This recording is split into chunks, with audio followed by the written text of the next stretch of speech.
Hello, everyone, and welcome back in for another week of Palmetto Playbook. I'm your co-host, Alan Marcus Harder, the 5 p.m. and 5:30 p.m. producer here at WMBF News in Myrtle Beach. I'm TJ Turner. I'm a digital content producer here at WMBF, and we'll get into our top three sports happenings over the last week. And we had a lot of things going on in the sports world. There's a lot to talk about yes. this week. Yes, my number 3 spot, I'm going to put Jalen Brunson, the king of the fourth quarter.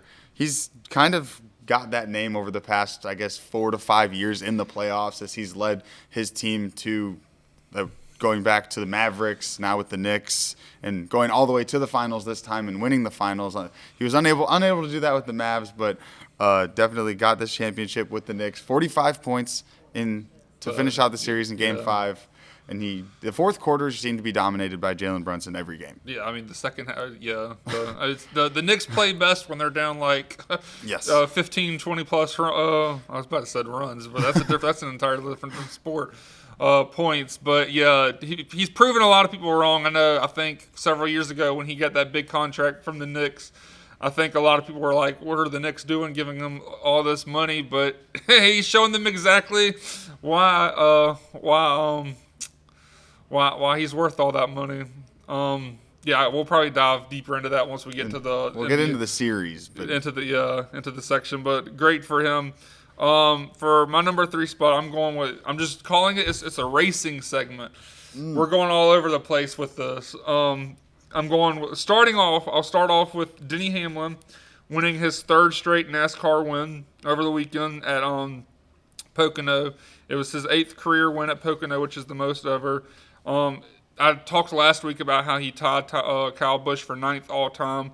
This now puts Denny Hamlin at 64 career wins, which gives him sole spot of the 9th all-time in NASCAR history. Like I said, it was Denny Hamlin's 3rd straight win, winning at Nashville, Michigan, and now Pocono over the weekend. Switching to another race, I'll try to keep this short, but we got a lot to cover. Switching to another racing, we're going with Lewis Hamilton winning the Barcelona Grand Prix over the weekend. His first career win with Ferrari after making the switch from Mercedes. It's his 106th career win. The jersey. It was his last time he got the number one. Last time he won a race was in 2024, so it's been nearly 2 years. So great to see that. Now from the auto racing, we're going to track racing. I'm going with Jacoby Tharp, and I also shout out Kristen here because he's an Auburn. He's Auburn track and field. It was like an NCAA regionals or something like that. But he ran a world record 110 meter hurdle race with a time of 12.75.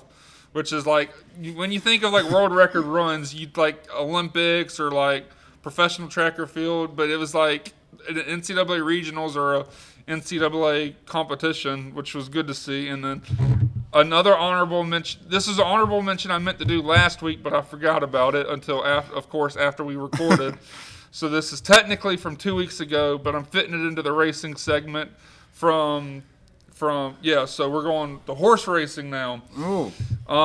Golden Tempo winning the 3rd leg of the Triple Crown after winning the Kentucky Derby. They took the Preakness Stakes off because to give the horse some time to rest and recover. But Golden Tempo coming back in for the Belmont Stakes and then winning that.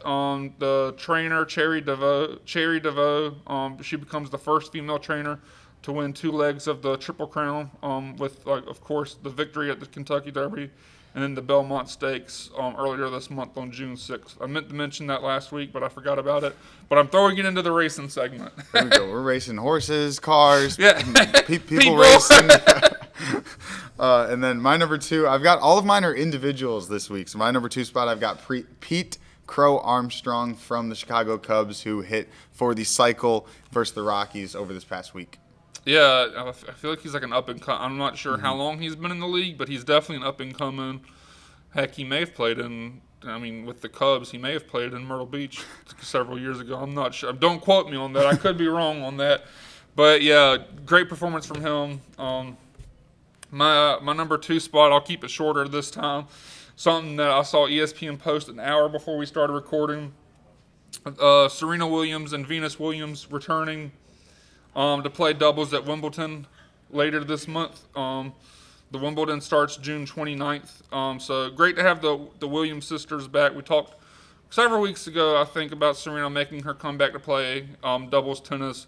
When she played in it was a tournament over there I think in London or somewhere in Europe. Her doubles partner, they won their first match, but her doubles partner got hurt while playing singles, so she had to withdraw, and they weren't able to continue the tournament. But great to have the Williams sisters back, dominant forces when they're at their peak, and even when they're not at their peak, they're still really good tennis players. So yeah, great to have them back, and wishing them some success at Wimbledon. My number one spot, I've got the goalkeeper for Cape Verde, Vozinha, who, if you don't know, his name means little grandma in Portuguese. So the country was colonized by Portugal, so they speak Portuguese, and his name translates to little grandma, which is awesome. That's just a cool tidbit. But in the game, he was insane. He's 40 years old, playing in their first World Cup as a country. Obviously, first World Cup for him as well. He had 7 saves on all 7 shots from Spain. We'll get into how crazy the game was later on in the episode. There's a lot of talking points that we could talk about this game. We'll get into that, but right now, focusing on the goalkeeper, Vozinha, he won man of the match. He, I believe, got like a 9.7. It was between 9.5 and 10 rating on basically every rating scale you have. He deserves Give him a it 10. all. Give him a 10. But he got man of the match in that game, and it was just electric to watch his saves. Most of them, I thought Spain was going to score. We'll get into the whole game later, but Vozinha is my number one for all the saves in that one. So for number one, I'll have to go with I'm going with the USA kicking off the World Cup here on a USA soil in a dominant fashion, 4-1 win over Paraguay. And I guess if you can't tell by the custom scarf I got, I made the crazy decision to go to the match, which we'll dive deeper into that once we get to our World Cup section. But yeah, great performance from the U.S. I mean, they looked well in their 2 friendlies coming into this World Cup. I think the big question mark is, can they actually continue that in the World Cup? And yes, it's just Paraguay, but it's still a dominant fashion. This is the first time the U.S. has ever scored 4 goals in a single World Cup match.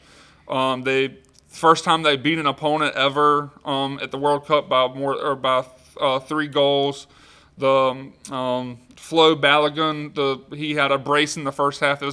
He was the first American to score multiple goals in a single World Cup game since 1930. Just a dominant fashion. We'll dive deeper into that and the stories surrounding that entire experience. But we got some other news that we need to get to. We have another wins, some more wins in dominant fashion. And we've got a special guest to talk about his team. We promised this. We promised this last week or the week before. Yeah, you got no introduction needed. He was here last week, back to talk about all of his predictions that were certified spot most on. accurate. Yeah, certified most 2 accurate. weeks ago, I said Canes in 6. Canes in 6. They did it. They won the Stanley Cup Final. I literally. How do you feel?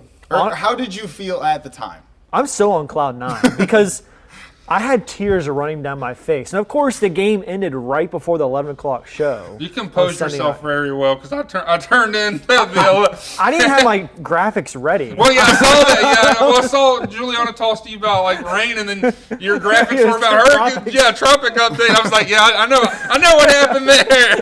I literally had to get out of camera real quick, go back to the graphics for tomorrow. I was trying to keep myself composed because they still have the celebration going on the ESPN channel. So I'm still trying to do the weather, but also still looking at the TV on the other channels. I'm ooh, who's raising the cup? Oh, that's Rob the Bod. Oh my gosh, oh, Martin Nuckstall. And so it's going to rain. Yeah, it's going to rain, it's going to be hot, humid. Trying to keep myself composed. I mean, that part was kind of hard because I was still on cloud 9. Yeah, for sure. And honestly, I'm just so proud of the boys. Because I would say my predictions, they were close, but not what I expected. Because I thought it was going to be more of a defensive battle, which what we got with, game 5 and 6. But games 1, 2, 3, and 4, I mean, It was electric. it was electric, very offensive. Defense was poor on both sides, which is kind of shocking, especially for the Canes, because our defense was great. Freddie looked like he was playing hurt, because there are some goals, he should have stopped, but you don't know what kind of injury he's dealing with. But putting Brandon Bussey, I mean, how about Bussey's performance in the finals? Bussey was bussing, all right? Bussey was bussing. The way he's been playing, insane. And you would never think of a rookie goalie. And it kind of reminds me of the 2006 Canes, because back then we had a veteran goalie with Martin Gerber. He wasn't playing well in the championship. We put in a rookie goalie named Cam Ward, who was just lights out, ends up winning the Conn Smythe. And pretty much Bussey played like the 2006 Cam Ward. I mean, he was shut down because we were down. I want to talk about, was it game 3 where we were down 4-0. Yes. So our weekend sports person, Jill, she comes to check on me. She's like, Matty B, how you feeling? I'm like, I'm about to turn this game off. It's done. I turned the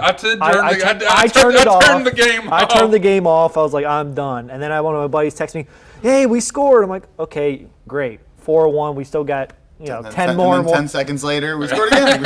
I was like, oh my gosh, it's 4-3. I ran to Jill's corner. I'm like, Jill, they just scored. She's like, oh yeah, 4-2. I'm like, no, it's 4-3. She's like, what? I'm like, yes, I'm losing myself.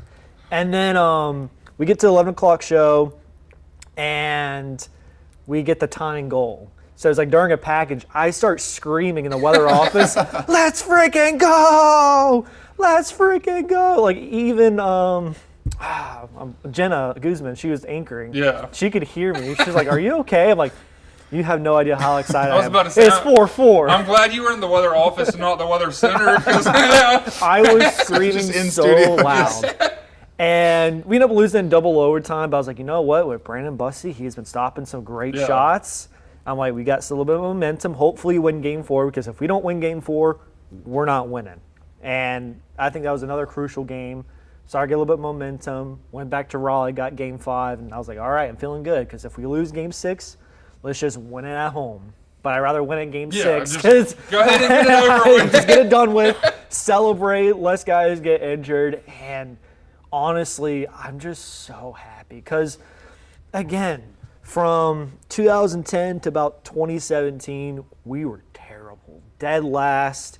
We've had low fan attendance, like about an average of 11,000 fans at each game, which is dead last in the NHL. So the owner wanted to sell the team. There's a lot of rumors about relocating our team, which is scary. Yeah. Tom Dundon bought us out and then hired Rod the Bod Brindamore as our coach. And ever since he's been the coach, we've been in the playoffs every year. Now, we've been to the Eastern Conference Finals, getting swept multiple times, getting eliminated by, Florida Panthers, New York Rangers, and the Bruins. So, finally being able to get over the hump. They climbed the mountain. Some of those guys that have been there for so long, they finally get over the hill, and they stuck with the team. And the thing I love about Carolina is, we don't have superstars. We have great players that play everything they have. You could say a bunch of blue-collar workers. I mean, they give everything they got. They trust in the system, and they all believe with each other, and now they're Stanley Cup champions. Yep, it definitely paid off. I'm still shocked. Just so everybody watching knows, Matty B has not taken that hat off since the game ended. Nope, honestly. Well, my son did take it off. One of my favorite memories. I have a 2-year-old son, and we watched Game 5. And he literally takes my hat, wears it backwards. It wasn't even me. And then he starts chanting, "Let's go Canes! Let's go Canes!" It's 9:30 at night. My wife texts me, "Tell him to stop screaming, 'Let's go Canes!' I'm trying to sleep." And so it was just so fun to watch. When he gets older, we talk about the Canes. He might not remember that much of it. I'm going to wear my hat backward, back to normal. But just showing him the video when he gets older, I was like, buddy, you watched the Stanley Cup with your dad. Yeah. Here's you yelling, "Let's go Canes." He hasn't been to a Canes game yet, but maybe when he gets a little bit older. Yeah. I mean, honestly, just following your social media page during this entire Cup run was I felt your excitement. I guess I'm back new into hockey. When I was a kid, I was actually really into hockey. My team growing up was like the Detroit Red Wings because they're solid. literally also they were really good back then. And like as a kid, my favorite color was red, so they have red in their logo. My mom had a coworker that like brought a puck from Detroit back, so I was like, yeah, sure, that's my team.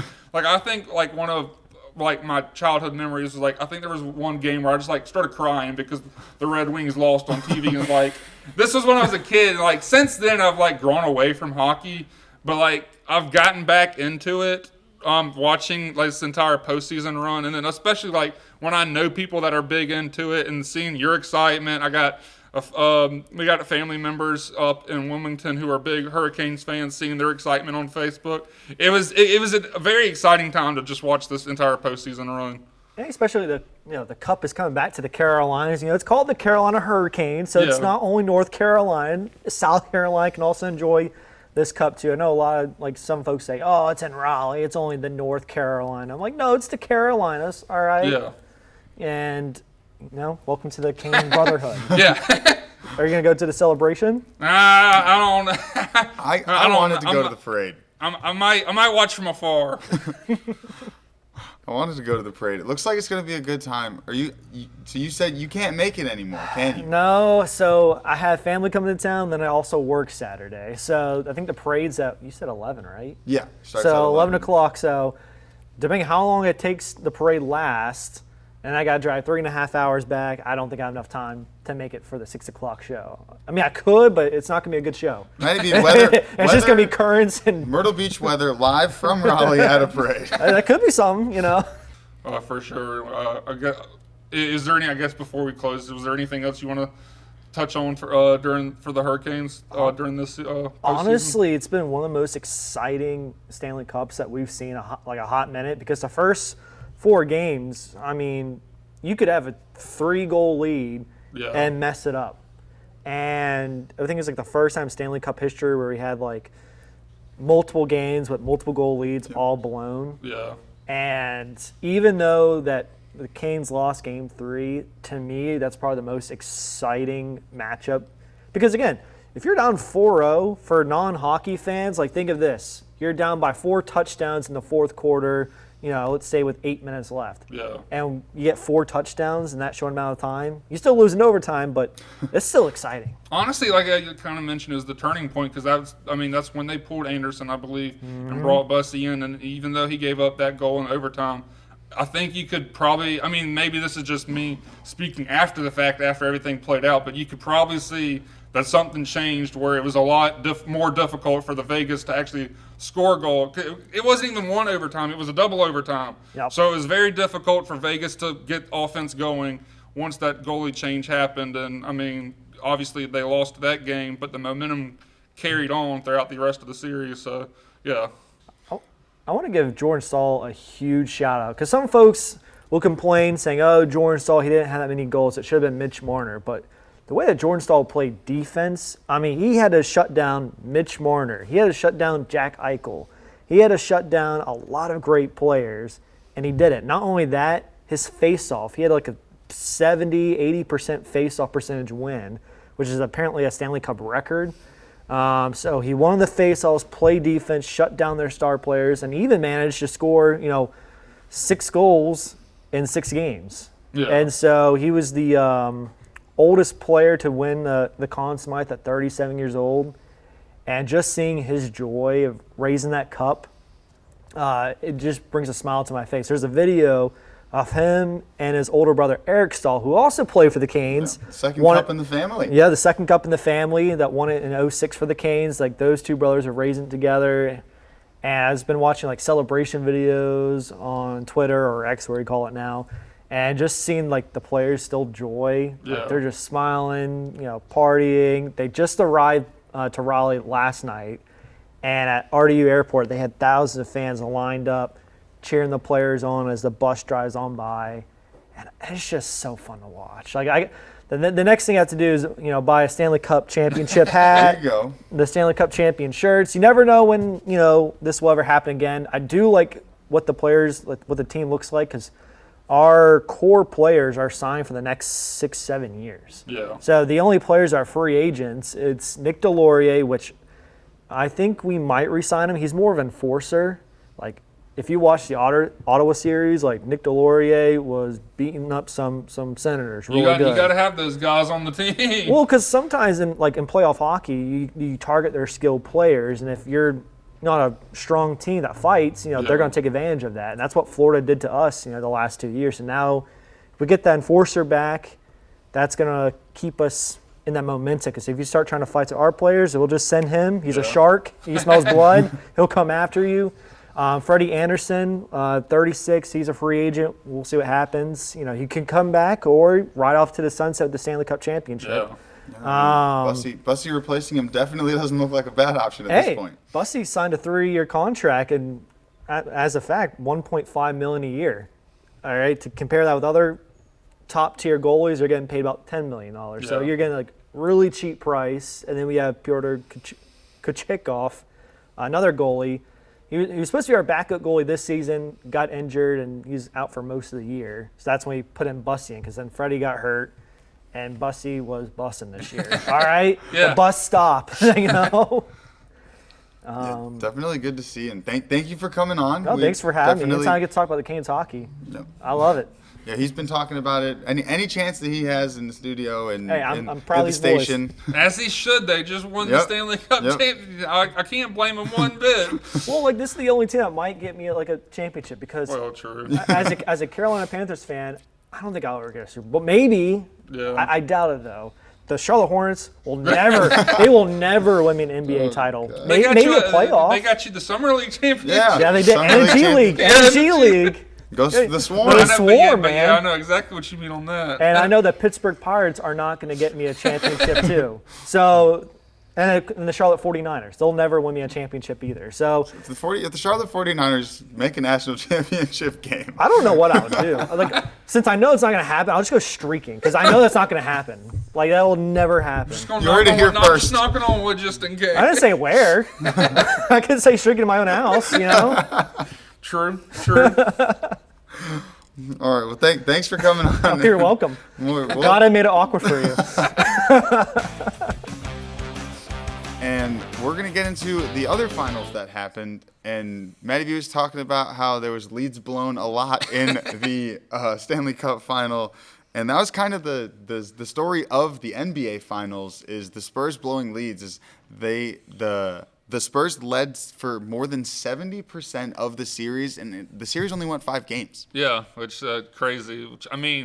What was I guess that was Game 3 when the Spurs had the 29-point. Yeah, I think it was Game 3. 29-point lead. No, wait. Game 4. It was Game 4 because I think Game 3 the Spurs won. Game 4, I guess if you were watching the third quarter, you would just assume the series is tied at this point, but. Mm-hmm. The thing about sports is it doesn't matter what the score is until the clock hits 0. And clearly the Knicks knew that assignment, and the Spurs. I mean, obviously they're one of the youngest team, if not the youngest team in the NBA. They have a lot of growing up to do. Yes. They're still a very talented team and everything, but you probably the inexperiences on the big. The Knicks don't have that experience on the big level either. Well, they have plenty of college national championships in that roster, but definitely not on this stage that they were on in the finals. Yeah, but it was a crazy turnaround. Which credit to the Spurs for winning that first Game 3 in New York. I know that environment was a lot crazy. First NBA Finals game in New York City since. I guess that would have been 94. Yeah, 94. That one was against the Spurs as well. Yeah. So, but I think both franchises have a bright future ahead of them. But it was great. I don't even know if I want to call it a miracle run anymore because the Knicks just played. They played so great during this postseason, only losing. They lost one game in this series, and I think only lost. Maybe 2 games in the Atlanta series, and that's the only losses they've had this entire postseason. Yeah, I think they were 16-3 throughout the entire postseason. Definitely an impressive run from them.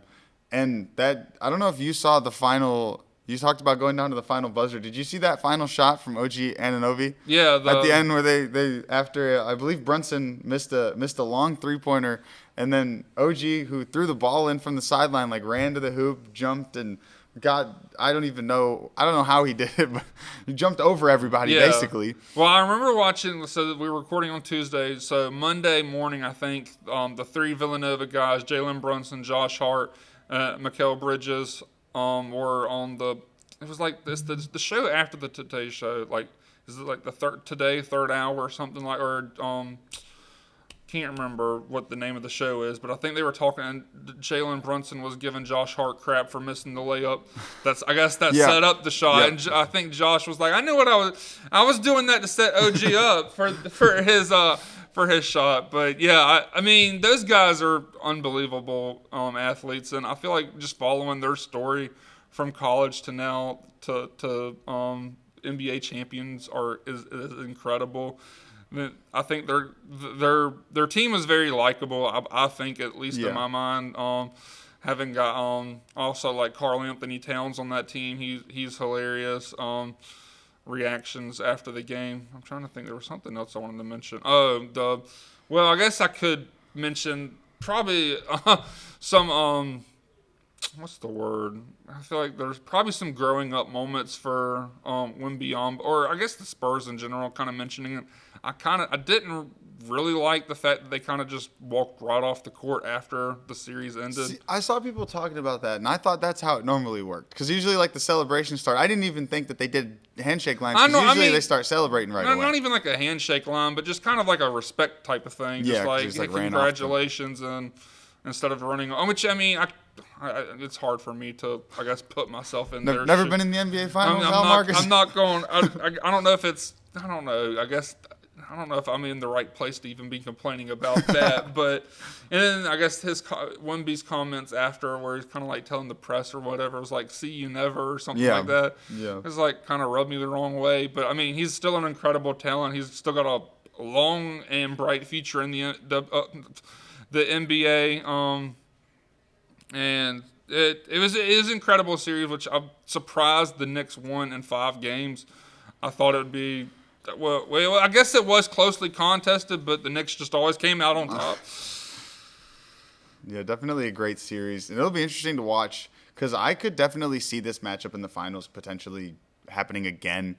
You have the Spurs roster, which basically, if you just give them another year of growing up, which is going to happen anyways, and you give them maybe a couple extra pieces to get them over the hump, I think they definitely are looking to be like perennial finals contenders for years to come.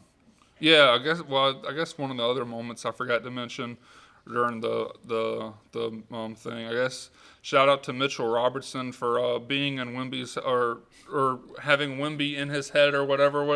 Wemby tried to say that he was in Mike Robinson's head, and still putting on a solid performance to win the NBA Finals. But yeah, like you mentioned, these are 2, I think, franchise set up for long time success. So we'll probably get quite familiar with this for this matchup for years to come.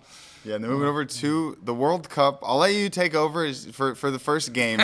We'll talk about the USA's first game to start off with, and Alan Marcus was there. Yeah, which is that's a story in of itself, because as of recording last Tuesday, I didn't even make the decision yet. TJ knew it was a possibility, because I think I casually mentioned it that Monday. I was like, hey, I might be doing something crazy, and I might be flying out to Los Angeles the day of the World Cup opener, but without a ticket. Yeah, So I guess to set the stage, so this was like technically, I guess, like was it 6 years in the making when they officially announced, or either 8 years or 6 years when they officially announced that the USA, Canada, and Mexico were officially hosting the World Cup here in American soil. A big moment. It's the first time the U.S. has hosted the World Cup since, I think, 1992. A very big moment for this country. Since then, as time got closer, I kind of thought it was more unrealistic to, I guess, even go to a match or whatever. And then, I guess, fast forward to 2 weeks ago, I briefly mentioned it, the World Cup friendly in Charlotte against Senegal. Just being there for that environment got me. I was joking in a group chat. I was like, I got emotional during during a friendly match. I was almost like crying during the national anthem at a friendly, and I'm like, yo, this is incredible. I got to do something to be there for the World Cup. Which, I mean, I think everyone that I told this was probably like, what do you think? What are you talking about? This is crazy.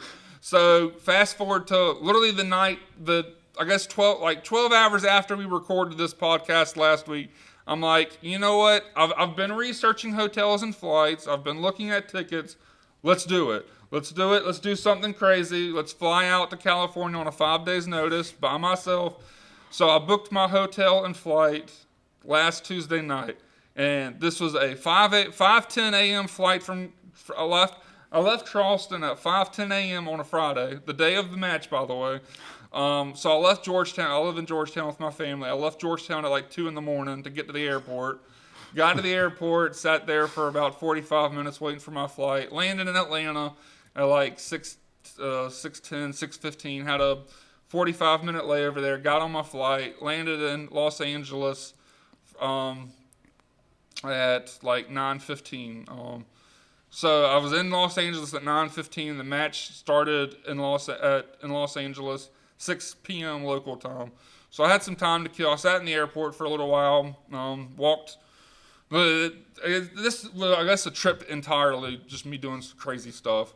So I walked after leaving the airport. Didn't feel like spending. Well, I was already spending enough money on the hotel and the flight and the match. Which, again, yeah, I guess I will backtrack a little bit. I bought my match ticket Thursday night, the night before the match. There was plenty. I mean, getting a ticket for the match wasn't hard. It's just how much were you willing to pay. So finding the right seat and a right area without spending God knows how much. I still spent a good amount of. I won't get into how much I spent. I'll tell you how much I spent on the flight and the hotel and the match ticket, and then I spent some money on some merch, but I'm not going to divulge on that because my parents watch this podcast and they might get mad at me for that. Which, now that I've mentioned that, they're probably still going to get mad at me without divulging into that.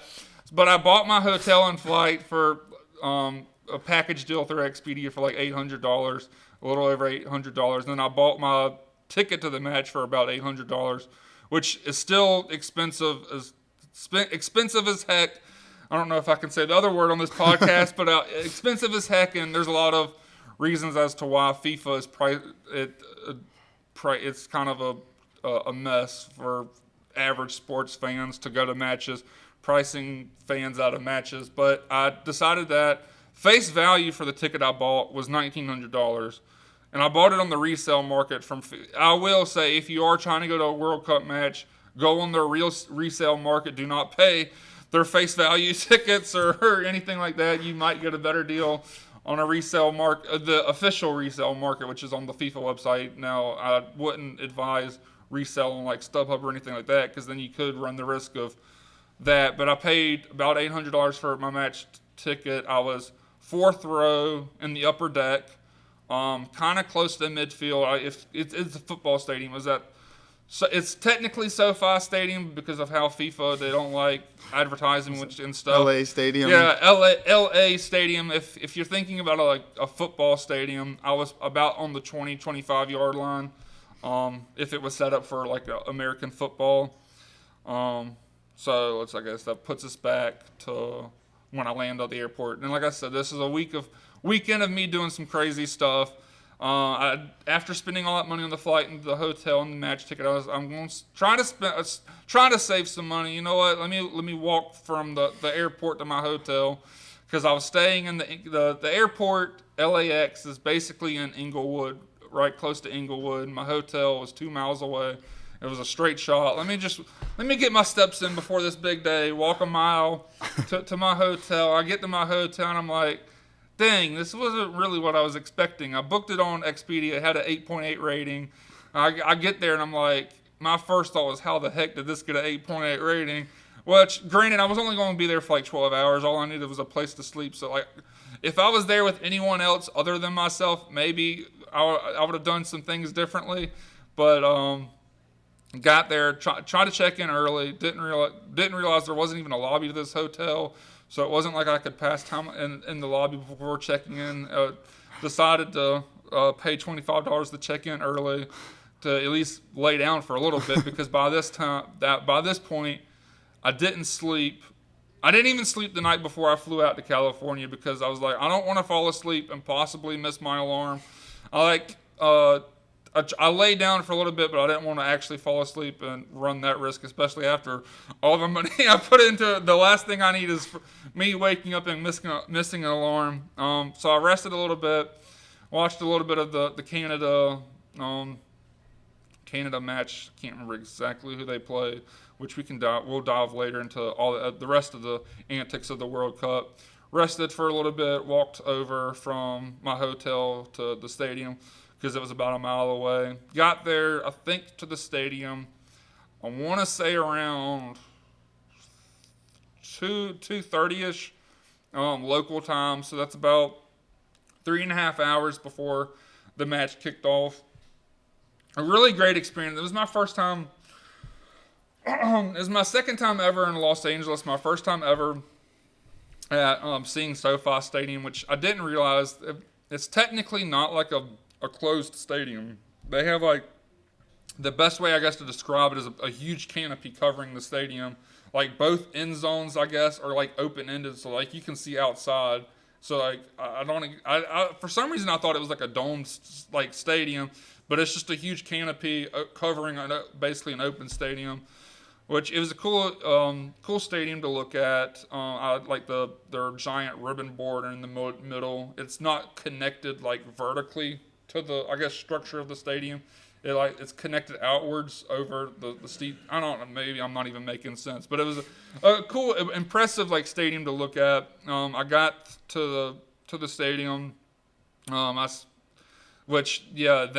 think my first action was to get some merch, some souvenirs. Where I got the kit I'm wearing. I got the away jersey as well, and then I got the match specific scarves. I keep going the wrong direction, but usually after, I guess, like now 41 episodes, I think I know what I'm doing, but clearly I don't.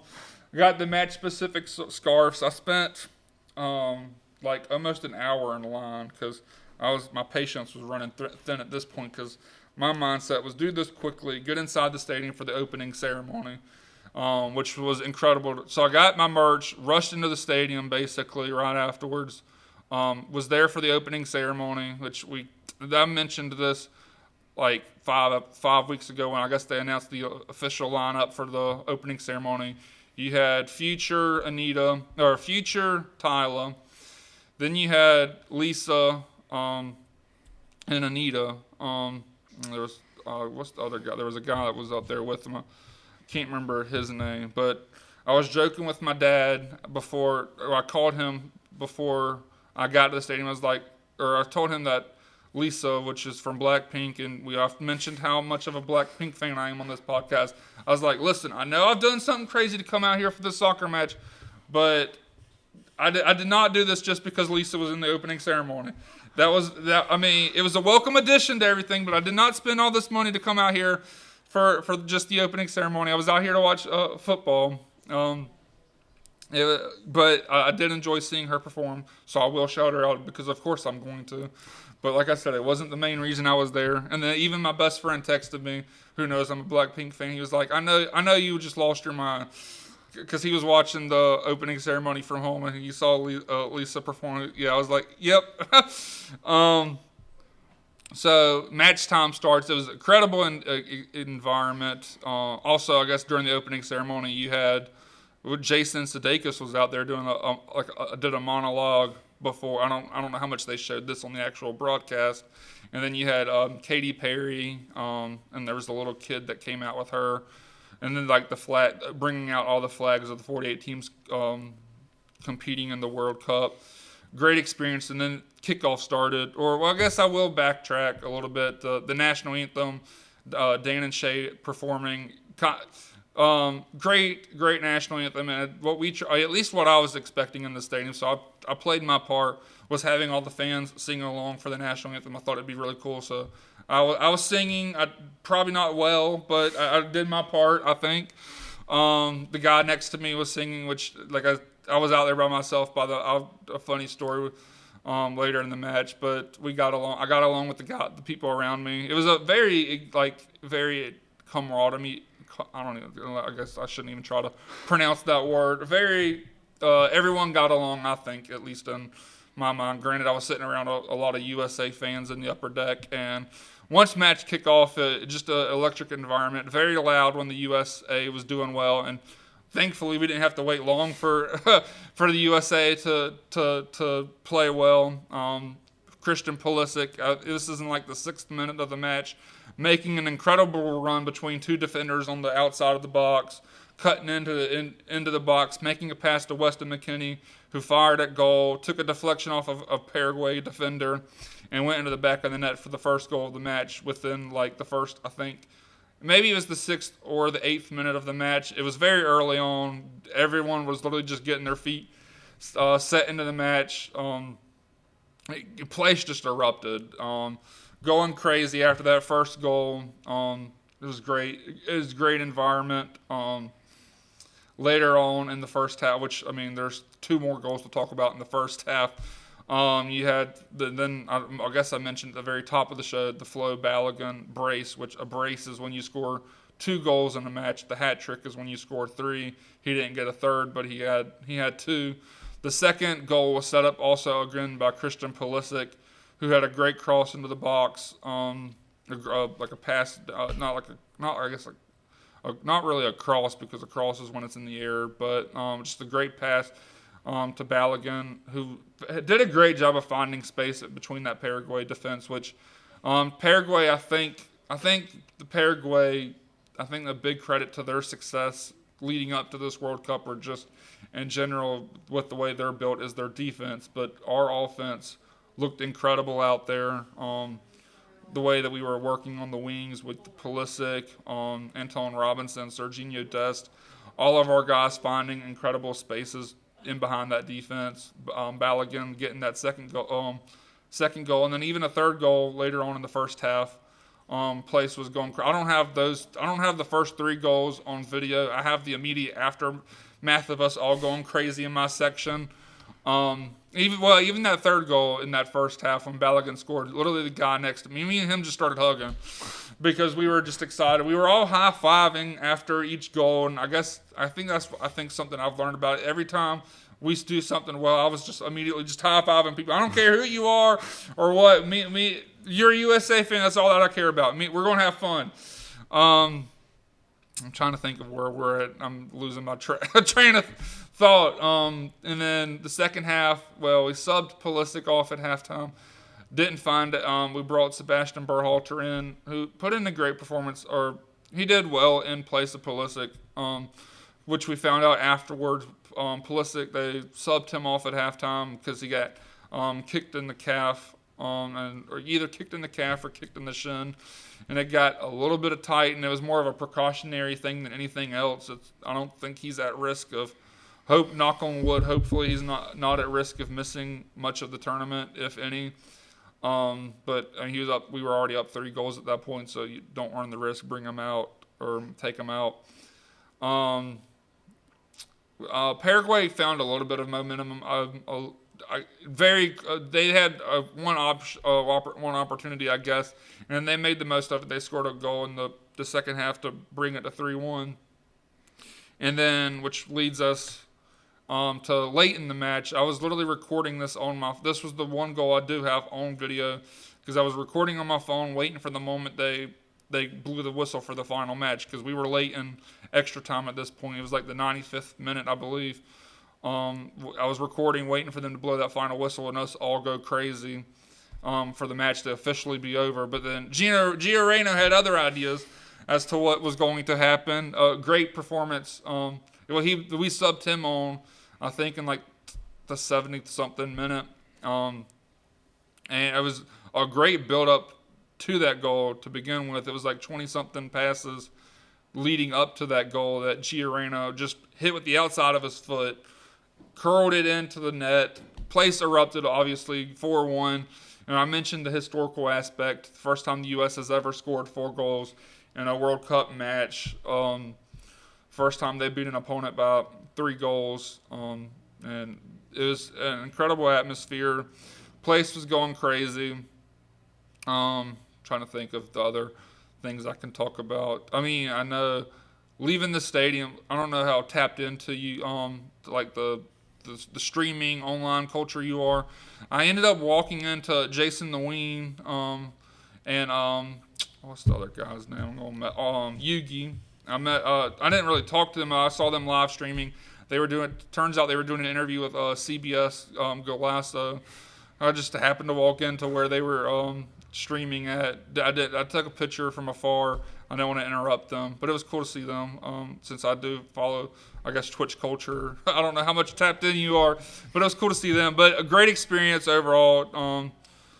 And I'm very happy to be there for the World Cup. I know it's a kind of a pinch me moment. I still kind of feel guilty. The fact that it took me so much. I'm in the group chat that I'm in with you and Carrie, our former executive producer here at WMBF, when she said this soccer is your sport. And I still feel guilty saying that because it took me so long to get into soccer. I played when I was a kid, but I didn't really. First of all, I wasn't good. Second of all, I didn't care that much about it. I didn't really start getting into the soccer until I'd say 2019, when I basically started following Chelsea religiously when they signed Pulisic and they brought Frank Lampard back for the first run as manager. I still feel guilty that it took me that long to get into soccer, especially when I support Chelsea as my club, especially when they were so good in the early 2010s. They won the Champions League in 2012, and I claimed them as my team. Soccer fandom stems back to when I was in sixth grade. There was a book series when the Alex Rider series. He's the British version of the kid version of James Bond. My best friend who introduced me into the series, and he became a huge Chelsea fan from that moment and started watching matches and stuff. I claimed Chelsea as my team. Never really watched matches, just played with them on FIFA, and that was it. But like I said, got really big into the sport in 2019. And I think this was a huge moment. I mean, I guess like a bucket list type experience to see your home country playing in a home World Cup. You don't know if you're ever going to get this experience again. An incredible time. Like I told TJ, I was only in LA for, I think, less than, if I did the math correctly, I think it's 27 and a half hours. I flew back Saturday afternoon. But a time well spent, very whirlwind, a lot of moving around. Didn't have that much time to rest, which is probably a good thing, because if I did, I probably would have fell asleep because I was so tired. But it was so well worth it. Yeah, and then getting into some of the other games that happened in this opening group stages, we had probably the most anticipated game of the opening round, or I guess the opening games. Yeah. Brazil versus Morocco, the only matchup in the group stages that was between two top 10 ranked teams in the world, with Brazil being ranked 5th or 6th, depending on what rankings you have, and then Morocco coming in right after them at 6th or 7th, depending on which rankings you're looking at in the world. But definitely a good game. I mean, I think that Brazil could have played a lot better than they did. Morocco coming out and scoring that goal early before a beautiful goal from Vinny Jr., and then the game from then on out kind of just back and forth. The team would make a run, get stopped, make a run, get stopped, until close to the end of the game where I don't know if you saw it. Did you see Alisson's final save? So I guess 2 saves. I was about to say, you're going to take this section over because this was a match I couldn't watch on my flight back home. So towards the end of the match, Morocco from outside the box took a shot that was curving into the goal, like on the far side, from where Alisson was on like the right side of the goal, and he kicked it all the way, curving into the opposite end of the goal. Alisson dove over, saved it, but it bounced out, and then one of the other Moroccan players was right in front of him, ready to shoot it again, and he had to like flip around and like throw his arm out. It was a great save. Yeah, a lot of action so far. Well, I guess we could kick it back. I won't spend too much time. Literally the opening match of the World Cup. Mexico versus South Africa. Mexico getting a win, which I guess I will say, I'll give Mexico a lot more credit than I did on last week's prediction.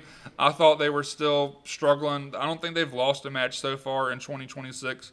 So good to see them. But the reason I'm mentioning that matchup is, well, first of all, it was the first matchup of this World Cup. And the fact that there was 3 red cards in that game, I guess that set the stage of what we're, I guess, expecting so far in this World Cup. Mexico ended up coming with that win. Trying to think of other. I'm literally looking through the list. Canada, which I think we had Canada topping their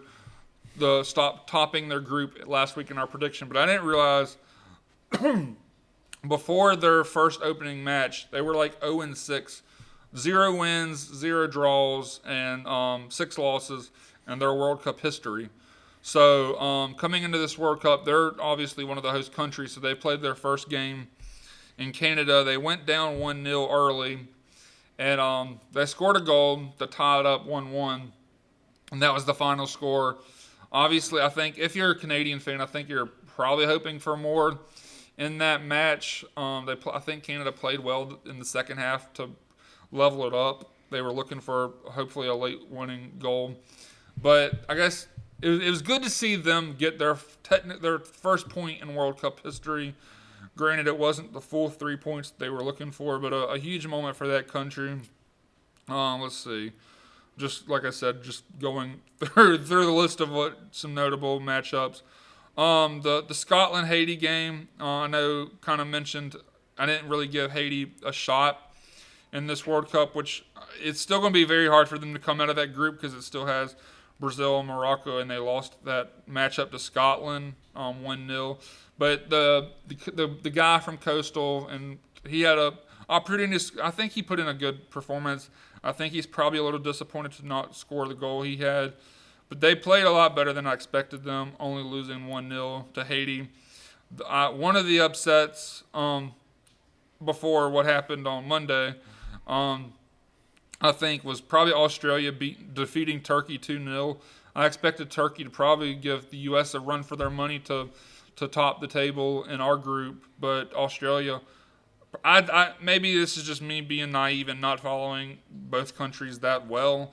I didn't expect Turkey or Australia to win 2-0, which will set up the stage against the United States on Friday, this coming Friday at 3 p.m. in the afternoon for a game, which a lot of implications that could decide who tops the table.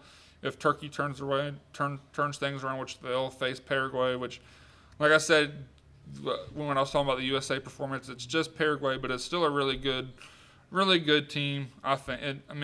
Granted, I will say there's a lot better teams in this World Cup than Paraguay, but it's not like you could just count them in as for an easy win. Anything can happen in this World Cup, which we'll get to in a second. Looking at so Sunday, I'll shout out Curacao. Granted, the scoreline, if you look at the scoreline, you'll see Germany won 7-1, which I get. I'll let you jump back in because I see that's on our rundown. Deja vu. Covered the cover the Brazil shirt. 7-1 is not anything we need to talk about. We can skip past the scoreline from Germany there. If you guys remember the game in the World Cup a few World Cups ago between Brazil and Germany, you'll understand why I'm saying that. Well, I was going more so just shout out the moment. Yeah, it was 7-1, but it was a huge moment for Curacao, the smallest country I think ever to compete in the World Cup. I think I mentioned last week, I think their total population is like 150,000. I Googled, I think last week, Horry County's population is like, I want to say, I think 400 or around 450,000 or maybe 550,000, somewhere around that mark. So that just puts into comparison how small Curacao is compared to Germany, who's one of the most winningest teams in the World Cup. I think they're tied with who are they tied with? Because I think Brazil has the most World Cups in history, but Germany is tied with someone. I can't remember exactly. They have 4. I think they have 4. Yeah, then them in Italy. Okay, so yeah, they're tied with some. Yeah, so Germany is a powerhouse in football.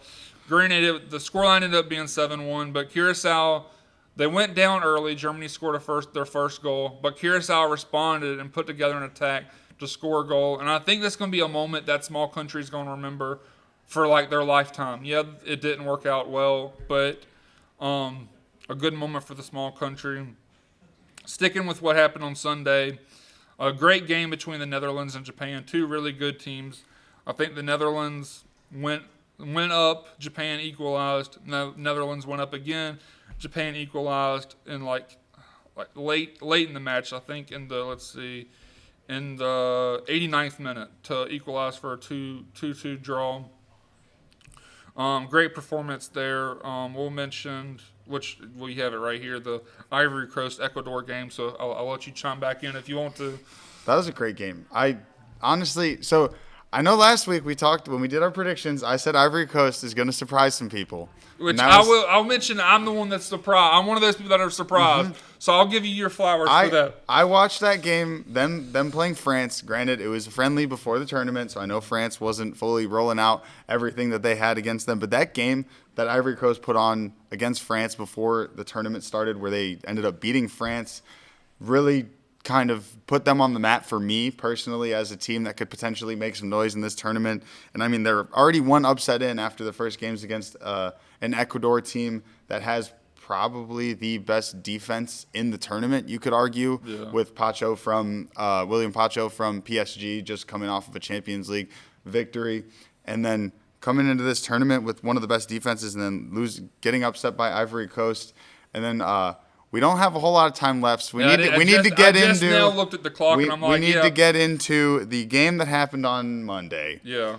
The noon game on Monday, Cabo, or however you want to call it, Cabo Verde, Cape Verde. Cape Verde. However it is construed on the broadcast for you. Them versus Spain. I talked about the goalie earlier and his 7 saves on 7 shots. Spain had 2, I believe it was like 2.1 expected goals, which is like, if you're an analytics person, it's like how many chances they had where they probably like should have scored a goal. Yeah. Like analytically, Spain should have had 2 goals in that game. Yeah, I mean, if you look just at the scoreline, it was a 0-0 draw. And if you're maybe a casual fan who's just now getting into soccer, you're like, why would I think that's an exciting game? But I think me and TJ were probably that game was insane. We were losing our mind in the newsroom. We were probably frustrating other people who were actually trying to work. With me and TJ reacting to this match, a great defensive performance from Cape Verde. I'll shout out. I don't know the guy's name. One of their starting center defenders. Cape Verde recruited him through LinkedIn. I think his name's Rico. Pico? Pico or Rico? Rico or Ricardo or something like that. So I guess you know what I'm about to say. Yeah, recruiting him through LinkedIn. They reached out to him first in Portuguese, but he doesn't know Portuguese. He's lives in Ireland, I believe. He doesn't know Portuguese, so he just thought this was a scam or something, so he never responded. But then they reached out to him in English, and he was like, well, I guess this is real now. So he, I guess, responded, and he's on the national team playing in the World Cup. And tying with Spain. Yeah, tying with Spain. Yeah, and then there was, I believe he's a left back, Lopez Cabral, who had a great game as well. I think every single person on that Cape Verde team has every right to be proud of that performance, every single last one of them, from the coach to the players. And you could just see how much passion the team had. And he talked about Curacao as being the smallest team in the World Cup. Cape Verde, one of the other teams that is playing in their first World Cup in the country's history, and I believe they have 500,000 people in the country. So as you said, basically the same size as Horry County, going in and going toe-to-toe with Spain. Give or take a little bit, yeah. Shout out Sweden. I'll mention them. They won 5-1, and then a crazy timeline, a crazy plot point in the World Cup. The Tunisia firing their manager after one game. Quickly, I'll mention this and quickly as we wrap things up with the World Cup. Some fun things to follow out of this World Cup is just the international fans. In American culture, I'll shout out, I think his name's Freddie from Germany. Follow Yes. if you have Twitter or X or whatever it's called. Follow his journey.